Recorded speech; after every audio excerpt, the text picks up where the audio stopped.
नमस्कार दोस्तों, आज मैं आपको बताने जा रहा हूँ रिच डैड पुअर डैड की कहानी भाग 5, जिसमें 2 बच्चों द्वारा अमीर बनने की कोशिश कैसे की गई है। डैडी, क्या आप मुझे बता सकते हैं कि अमीर कैसे बना जाए? यह सुनते ही मेरे डैडी ने अपना शाम का अखबार नीचे रख दिया। बेटा, अमीर क्यों बनना चाहते हो?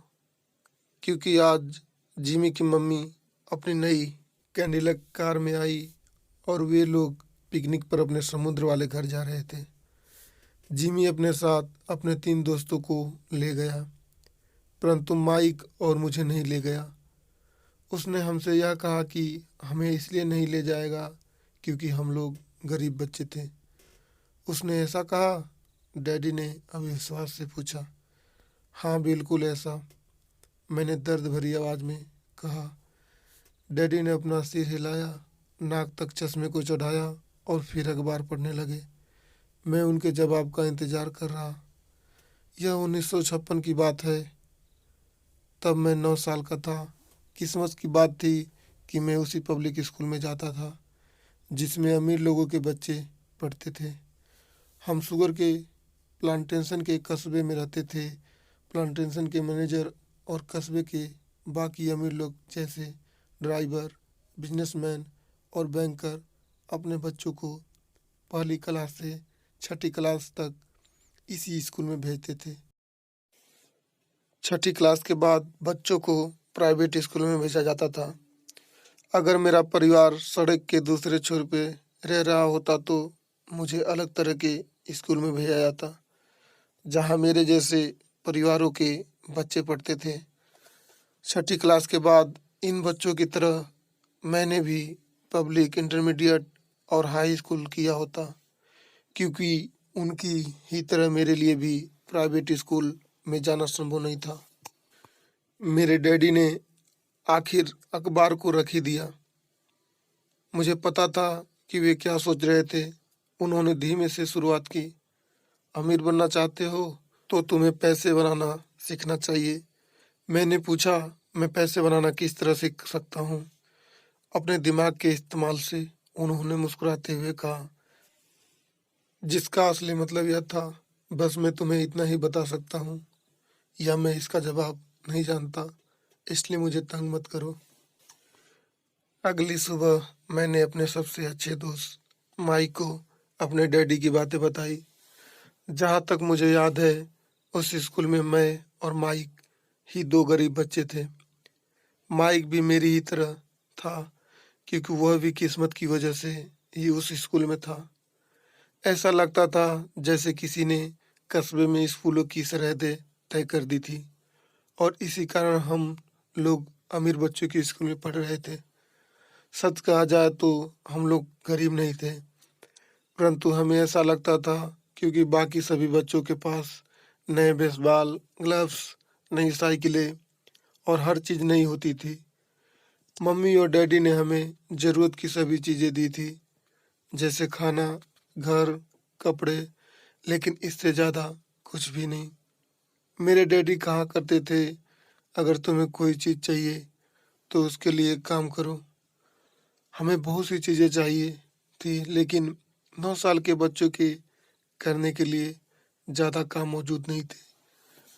माइक ने पूछा, तो पैसा कमाने के लिए हमें क्या करना चाहिए? मैं नहीं जानता, मैंने कहा। लेकिन क्या तुम इस काम में मेरे पार्टनर बनना चाहते हो? वह राजी हो गया और उस शनिवार की सुबह माइक मेरा पहला बिजनेस पार्टनर बन गया।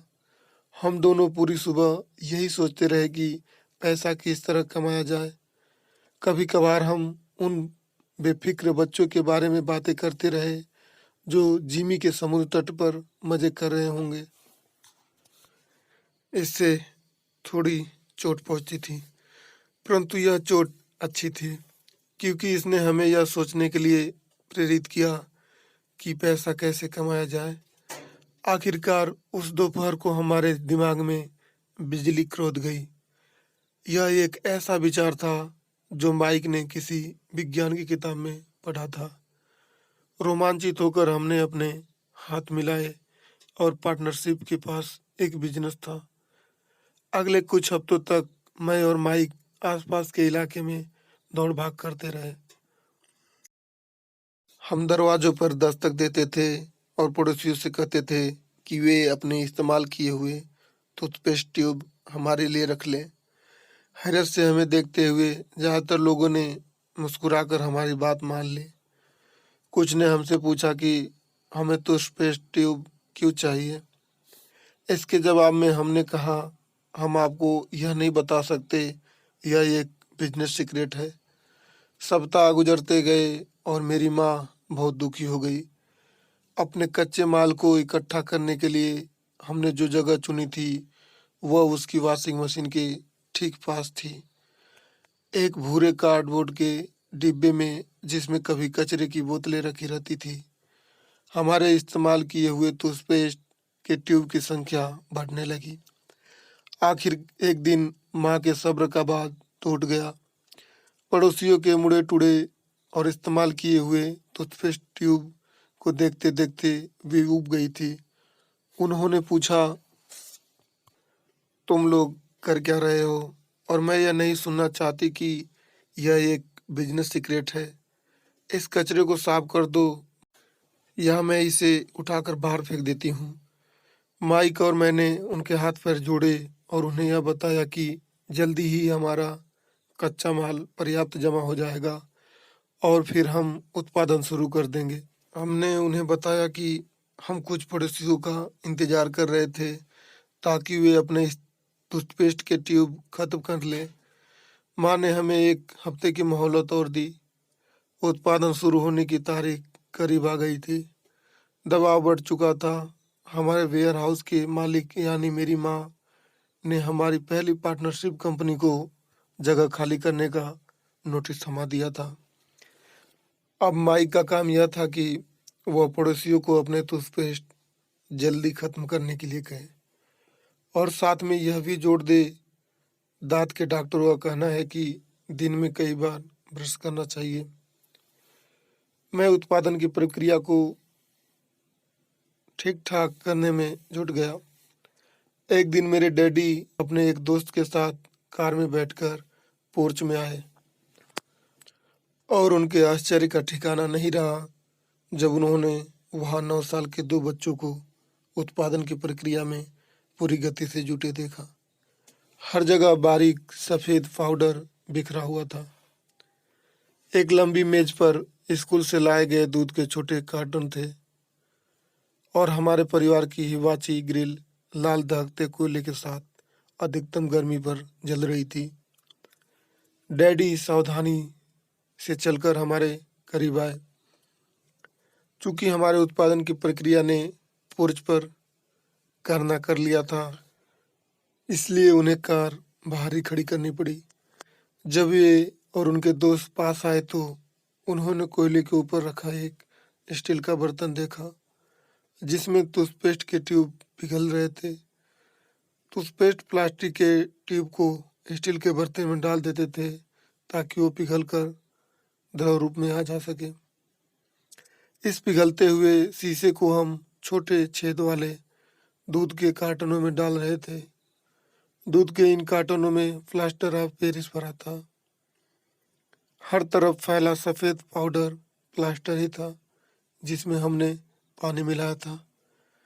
जल्दबाजी में मैंने उसके बैग को गिरा दिया और पूरी ज़मीन ऐसी लग रही थी जैसे वहाँ अभी अभी बर्फ का तूफान आया हो। दूध के कार्टन भारी बक्से थे जिसमें भीतर प्लास्टर ऑफ पेरिस के साँचे थे। मेरे डैडी और उनके दोस्त हमें देखते रहे और हम पिघलते हुए शीशे को प्लास्टर ऑफ पेरिस के क्यूब के ऊपर से छोटे छेद में डालते रहे। संभल कर मेरे डैडी ने कहा। मैंने बिना सिर उठाए हामी भर दी। आखिरकार जब शीशे को डालने का काम खत्म हो गया तो मैंने स्टील के बर्तन को नीचे रख दिया और फिर मैंने अपने डैडी की तरफ देखकर मुस्कुराया। उन्होंने हल्की मुस्कान के साथ पूछा, तुम लोग क्या कर रहे हो? हम वही कर रहे हैं जो आपने बताया था। हम अमीर बनने जा रहे हैं, मैंने कहा। हाँ, माइक ने सिर को हिलाते हुए और मुस्कुराते हुए कहा। हम दोनों पार्टनर हैं, डैडी ने पूछा। इस प्लास्टर के साँचे में क्या है? देखिए, मैंने कहा, इसमें एक बहुत अच्छी चीज़ है। छोटे हथौड़े से मैंने सील को ठोका जिससे बाहरी खोल टूट गया। सावधानी से मैंने ऊपर के आधे प्लास्टर को हटाया और जस्ते का एक सिक्का बाहर गिर गया। हे भगवान, मेरे डैडी ने कहा। तो तुम लोग जस्ते के सिक्के डाल रहे थे? बिल्कुल सही, माइक ने कहा। हम वही कर रहे थे जैसा आपने कहा था। हम पैसा बना रहे थे। मेरे डैडी के दोस्त जोर से हंसने लगे। मेरे डैडी भी मुस्कुराए और उन्होंने अपना सिर हिलाया। उनके सामने आग और टूथपेस्ट की ट्यूब के बक्से के साथ सफ़ेद धूल में लिपटे हुए दो बच्चे खड़े थे, जो इस कान से उस कान तक मुस्कुरा रहे थे।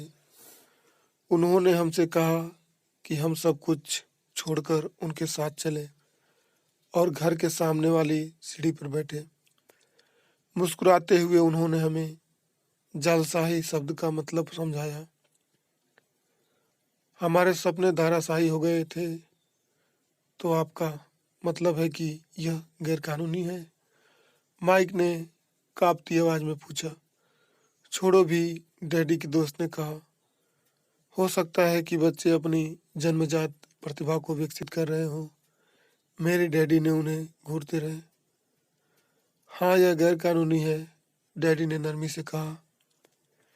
परंतु तुम लोग ने यह साबित कर दिया है कि तुम में बहुत ज़्यादा रचनात्मक और मौलिक विचार हैं। इसी तरह आगे बढ़ते रहो, मुझे तुम पर गर्व है। निराश होकर माइक और मैं तकरीबन 20 मिनट तक चुपचाप अपना सिर पकड़कर बैठे रहे।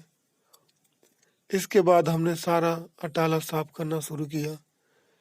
पहले ही दिन हमारा बिजनेस चौपट हो गया था। पाउडर साफ करते हुए माइक की ओर देखा और कहा, मुझे लगता है जिमी और उसके दोस्त ठीक कहते हैं। हम सचमुच गरीब हैं। जब मैंने यह कहा तब डैडी बस जाने वाले थे। बच्चों, उन्होंने कहा, तुम गरीब तभी कहलाओगे जब तुम लोग हार मान लोगे। सबसे महत्वपूर्ण चीज़ यह है कि तुमने कुछ किया।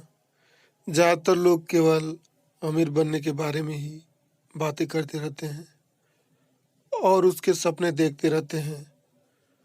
तुमने कुछ किया है, मुझे तुम दोनों पर गर्व है। मैं एक बार फिर से यही कहूँगा, आगे बढ़े चलो, हार मत मानना। माइक और मैं खामोश खड़े रहे।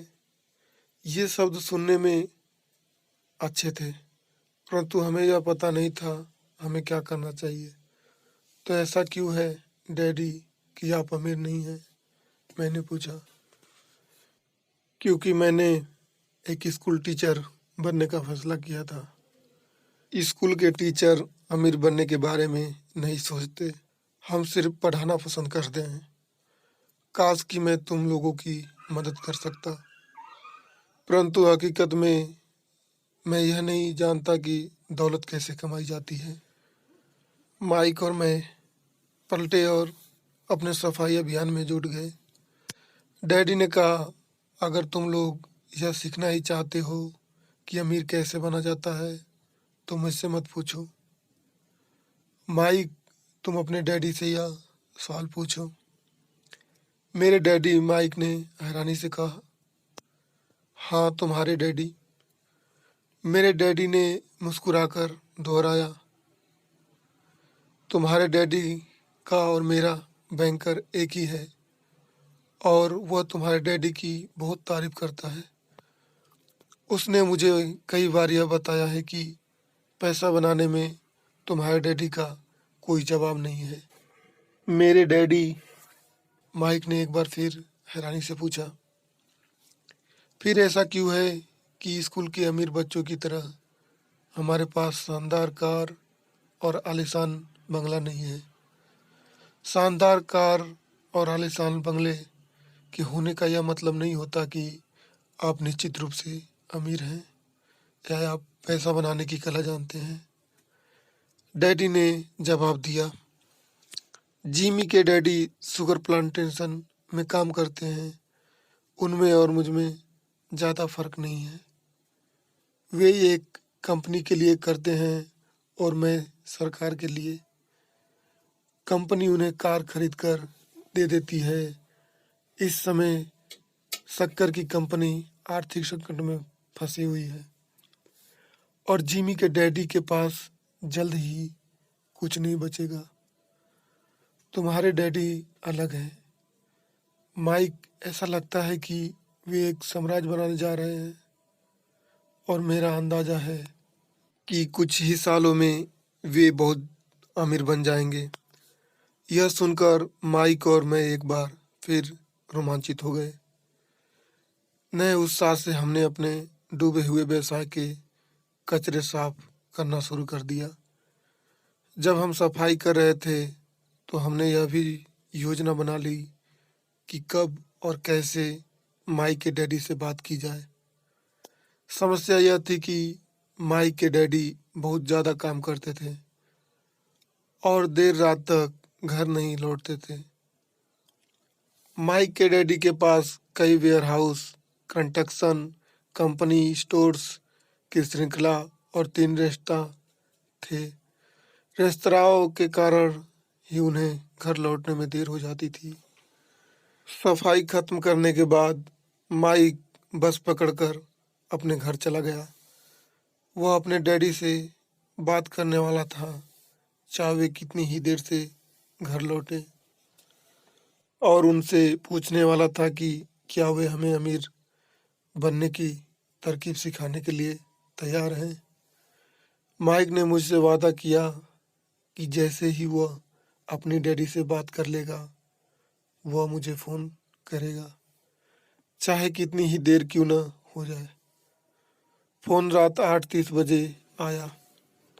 ओके, अगले शनिवार, मैंने कहा और फ़ोन रख दिया। माइक के डैडी माइक और मुझसे मिलने के लिए तैयार हो गए थे। शनिवार 7:30 बजे मैंने शहर के दूसरे हिस्से में जाने के लिए बस पकड़ी। मैं तुम्हें 1 घंटे के 10 सेंट दूंगा। 1956 की तनख्वाह के हिसाब से ही 10 सेंट प्रति घंटे का वेतन कम था। माइक और मैं सुबह 8 बजे उसके डैडी से मिले। वे पहले से ही व्यस्त थे और उनके पास 1 घंटे से भी ज़्यादा का काम मौजूद था। जब मैं उनके साधारण छोटे और साफ घर के सामने पहुंचा तो मैंने देखा कि उनका कंस्ट्रक्शन सुपरवाइजर अपने पिकअप ट्रक में वहां से जा रहा था। माइक मुझे दरवाजे पर ही मिल गया। डैडी अभी फ़ोन पर हैं और उन्होंने कहा है कि हम लोग पीछे के पोर्च में उनका इंतज़ार करें। माइक ने दरवाज़ा खोलते हुए कहा। जब मैंने उस पुराने घर की दहलीज के अंदर कदम रखा तो लकड़ी के पुराने फर्श की चमराहट सुनाई दी। दरवाजे के भीतर सस्ती सी चटाई थी। चटाई वहाँ इसलिए रखी गई थी ताकि फर्श पर पड़े अनगिनत कदमों के निशानों को छुपाया जा सके। हालांकि वह साफ थी, पर यह स्पष्ट दिखता था कि उसे बदल देना चाहिए। जब मैं सकरे लिविंग रूम में घुसा तो मेरा दम घुटने लगा था।